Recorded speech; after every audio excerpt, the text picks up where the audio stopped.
Magandang araw sa ating lahat. Sa araw na ito ay tuturo ko po sa inyo paano mag-testing ng microswitch gamit ang analog multimeter, digital multimeter at saka continuity tester.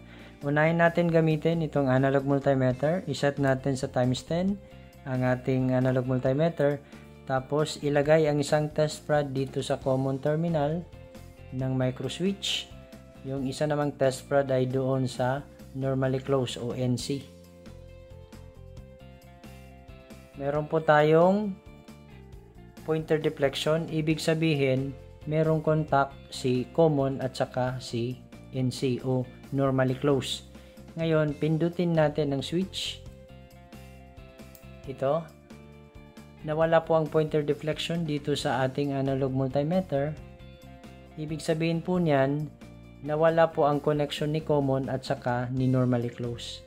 Ngayon, ilipat natin ang black test prod dito kay normally open. NO. Ayan. Pansin po natin, nagkaroon po siya ng pointer deflection. Ibig sabihin, si common at saka si normally open ang merong connection kung naka-switch po tayo. Kung naka-off tayo, ang nagkakaroon ng connection ay si common at saka si normally closed. Ayan. On natin siya ulit. Nawala yung connection ni common at saka ni normally closed. Ang nangyari, magkakaroon ngayon ng connection si common at saka si normally open. Pag ganyan ang ating makita sa ating analog multimeter, pag mag-testing tayo ng microswitch, ibig sabihin po niyan, ang switch ay okay pa. Ngayon naman ay gamitin natin itong ating digital multimeter. Iset natin ang function selector switch dito sa buzzer mode. Testing natin ang buzzer mode. Okay naman. Gumagana. Ngayon, ilagay ang isang test prod dito sa common terminal. Yung isa namang test prod ay sa NC o sa normally closed. Yan. Meron po tayong naririnig na tumutunog. Ngayon, kung pindutin natin itong switch, nawala po yung tunog, ibig sabihin, nawala po ang connection ni common at saka ni normally closed.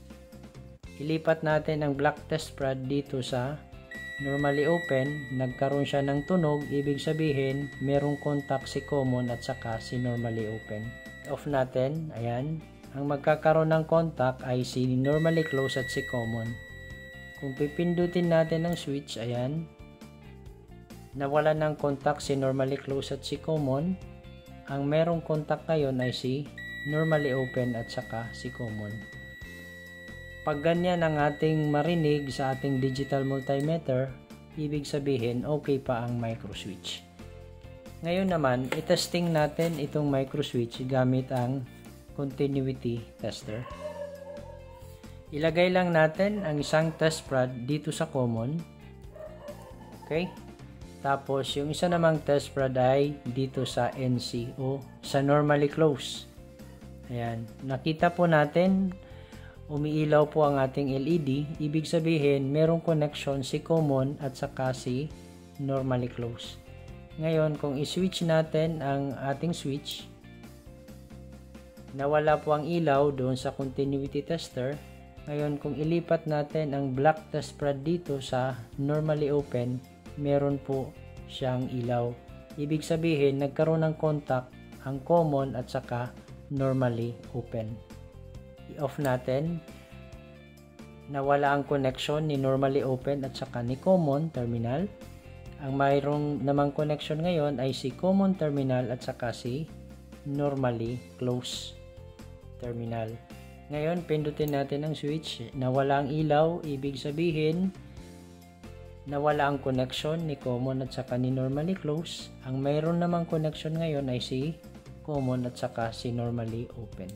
Pag ganyan ang ating makita sa ating continuity tester, ang ibig sabihin po niyan, ang switch ay okay pa.